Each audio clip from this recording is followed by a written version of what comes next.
Hello, Patriots. I'm Lee Watts, and this is Patriot Point, your source for Kentucky news and analysis from a conservative, Christian, and common sense point of view. Well, this week I have a bit of a treat for you. We're going to be giving you a sneak peek into the new laws that are going to be voted on come January, which is not really that far away. We're going to be looking at some of these what's called pre-filed bills. Some of the good ones, some of the bad ones, and those that are kind of meh. We'll be examining those. And then we're going to talk about 5 bills that desperately need to be written. And we'll see if we can get some patriots to help bring some pressure to get these 5 new bills written, which nobody has the guts to write yet. We'll see who's going to step up to the plate. And before we get into these bills, let's talk about guts. Right now, there's just going to be a handful of these we're going to be talking about, which are bills that took some guts to write. This is election year. And so if you pre-file a bill that's on a controversial topic, you are coming out and saying, this is where I stand on this, and I'll let everybody know, even when it's election time. This year, there is just a handful of these pre-filed bills. Next year, none of these legislators are up for election, and you know what? They're going to pre-file dozens and dozens and dozens of bills. So my applause to those who have actually stood up and have filed something that makes a big difference. And we're going to be talking about some of those here today. And again, stay tuned to the end because we're going to have 5 things which should become law, and we're looking for a sponsor for these.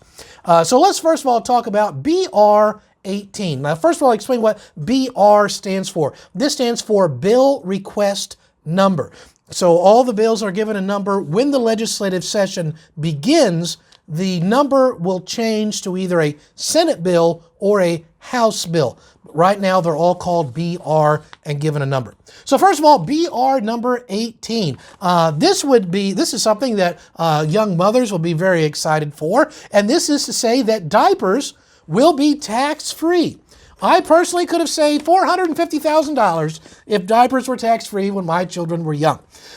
This is being proposed by Representative Jeffrey Donahue, who represents part of Jefferson and Bullitt counties. So I think this would be a good thing, not really a huge controversial topic, but I think this would be something good, help out those young families, which are the ones probably most strapped for cash on a general basis.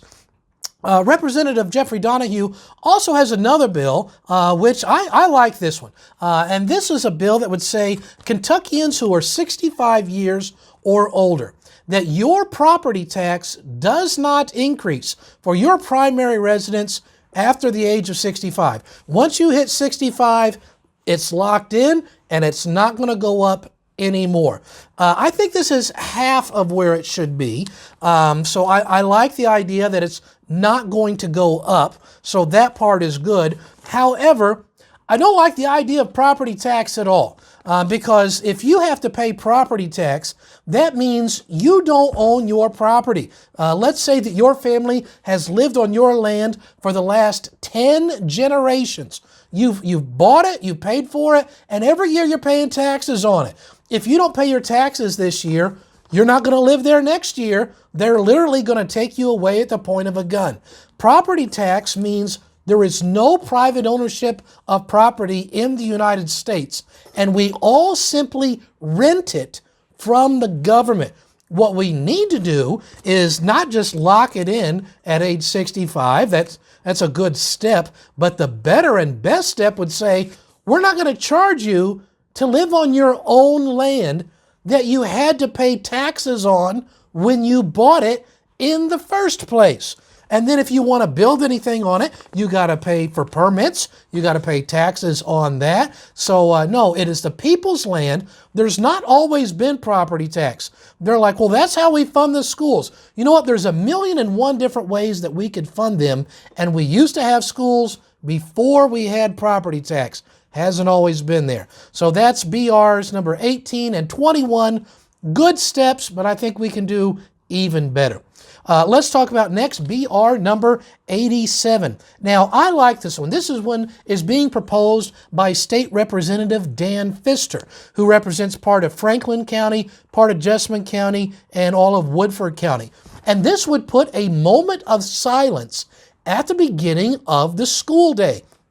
It's not putting necessarily prayer back in school. It's just a moment of silence. So if you have a non-Christian kid, non-religious kid that just wants a minute just to kind of collect their thoughts, they can just do that, a moment of peace. And if you got some Christian kids or other religion kids who want to pray, then they can have a time to do that uninterrupted. This is a great step forward. I really like this idea. Again, I'd love to see prayer led by the local pastor in school. We're not going to see that, but this is a good step. Representative Dan Pfister, BR number 87. Let's talk about another representative, Representative Bill Wesley. This is a guy who has guts. I encourage some of the spineless people out there to look up what a true statesman has. It's called a spine, and Representative Bill Wesley has one. Notice what he has written. He has put BR 103, a controversial topic, but one that I can fully support what he's doing.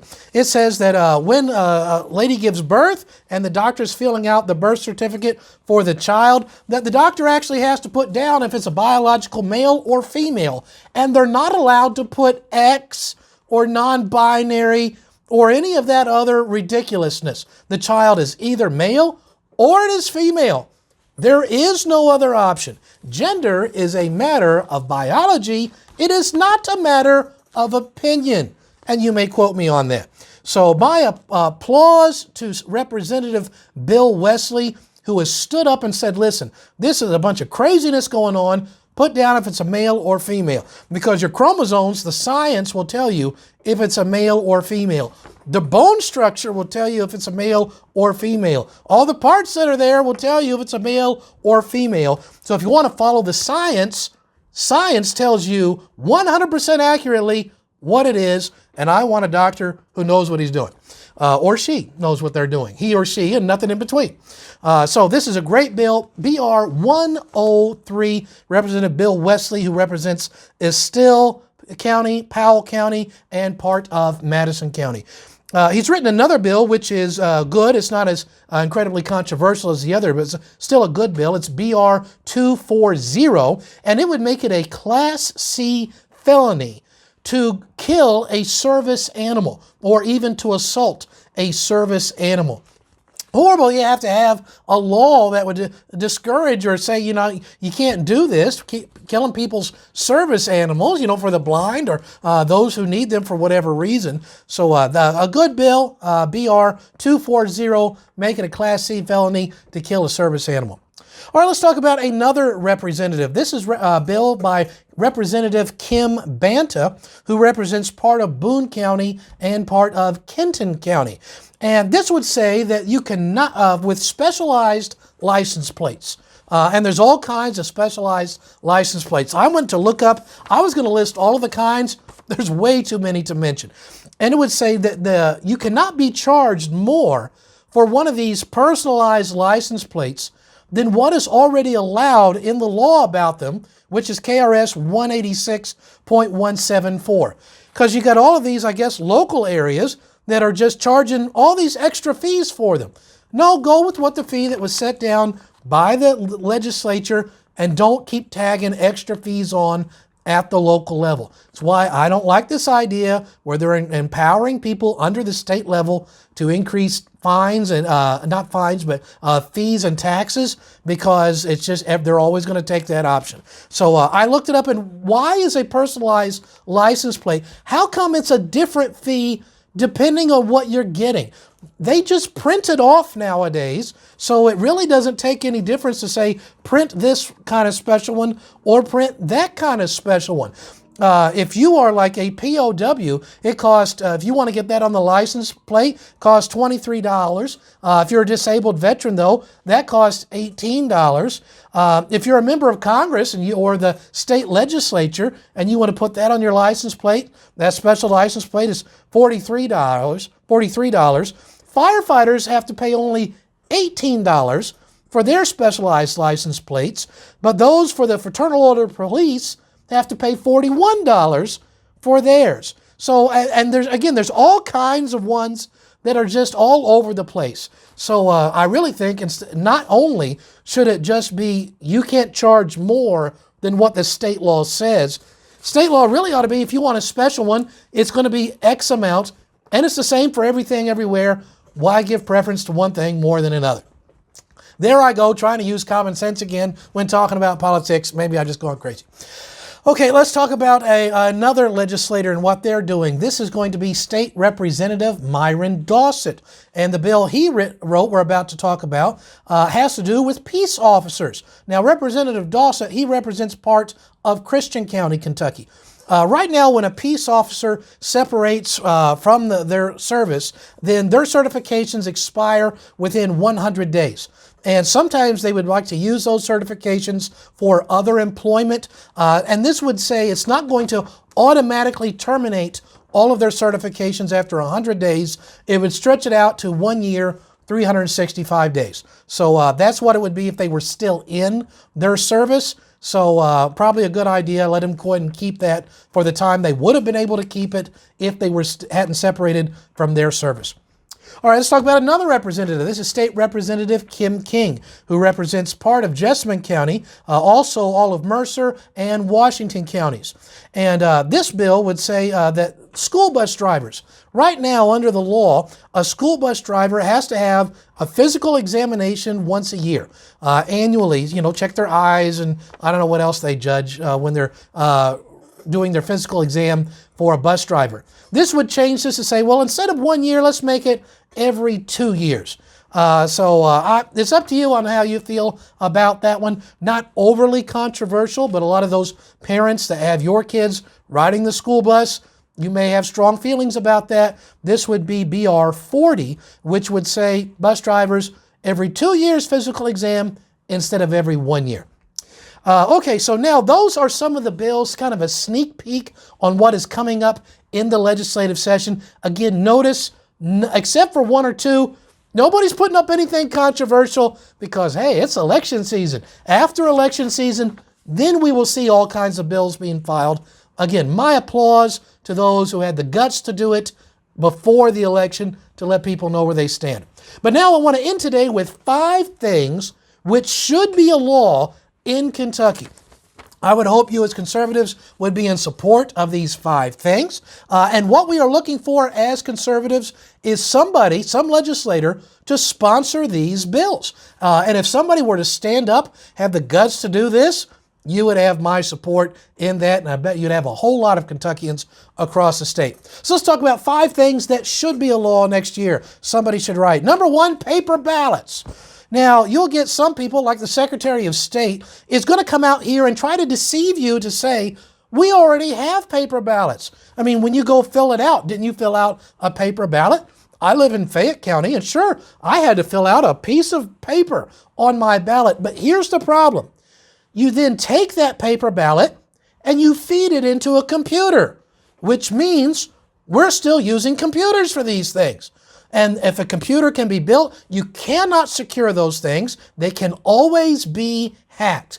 And so therefore, I don't think we should be using those. If you can put a serial number on every single dollar bill that has ever been printed, then you can put a serial number on the ballots too. So we know exactly which ballots went to which county, how many people showed up and signed in to the book saying they were there, had to show their ID, and we can say how many ballots were used. And then you ship back the unused ballots. The ballot is still anonymous. You don't know who voted on which one, but I know the exact number, the serial numbers for all of them, and that would be the best way to do it. Some people might say, well, that would slow down the election process. Well, then let it slow down, because this way we would have absolute security knowing what's going on.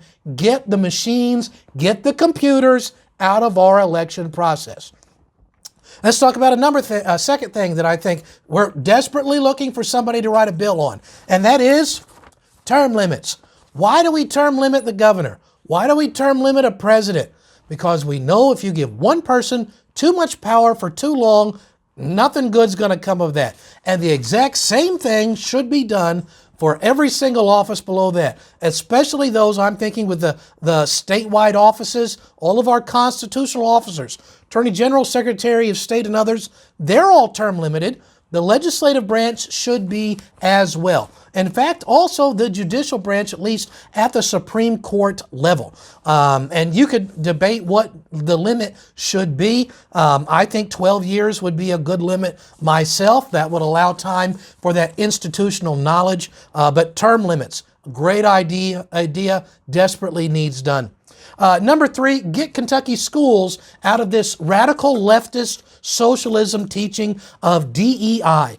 They used to call it CRT. Well, they just relabeled this critical race theory, which is just teaching socialism, all this hardcore leftist philosophy. They just now call it DEI, diversity, equity, and inclusion. Sometimes they call it social emotional learning, SEL. We need laws to get rid of that. If anybody dares say that we don't have that in Kentucky schools right now, I have a wealth of information and evidence to prove, yes, it is being pushed in all kinds of Kentucky counties, even this year. So we need to get rid of that. Number 4, get rid of daylight savings time. I don't care if you pick the fast time or the slow time or split the difference between the two. The reason for this is long since past. We now run on a 24-hour cycle. So pick a time. I don't care which one. Pick one and stick with it. And finally, the last thing is the filing deadline. Right now, if somebody wants to file to run for office, they have to do so by that first week of January. Here's where it would be better. Instead of doing it that first week of January, remember, that's when the legislature goes into session, the first week of January. So if they do something that the people don't like, you can't even file to run against them for a minimum of 2 to 4 years. I tell you what would be much better and would make our legislature much more accountable would be move the filing deadline to the end of the legislative session so the people can see, this is what you did, I will support what you did, or I didn't like what you did, I'm going to run against you. So this would be, I think, would be great for our legislative process. Here's the problem. The people who have to approve this are the legislators. But I think it would be great. It's just like term limits. It would be a great thing. And I desperately am looking for somebody to sponsor these 5 different ideas that we've come up with here. So we'll be talking more about the different bills as they get filed. And make sure you tune in each and every week to Patriot Point to get this kind of news and analysis from a conservative, Christian, constitutional point of view. And if you've never subscribed to the channel, I hope you will do that. We are now at 9,900 and some subscribers. We are really closing in to that 10,000 subscribers mark. And that'll be a huge mark. If you've never subscribed, hit that subscribe button and hit the bell icon too, and that way you'll be notified whenever a new episode comes out. So until next week, I'm Lee Watts for Patriot Point, reminding you that liberty is not a spectator sport.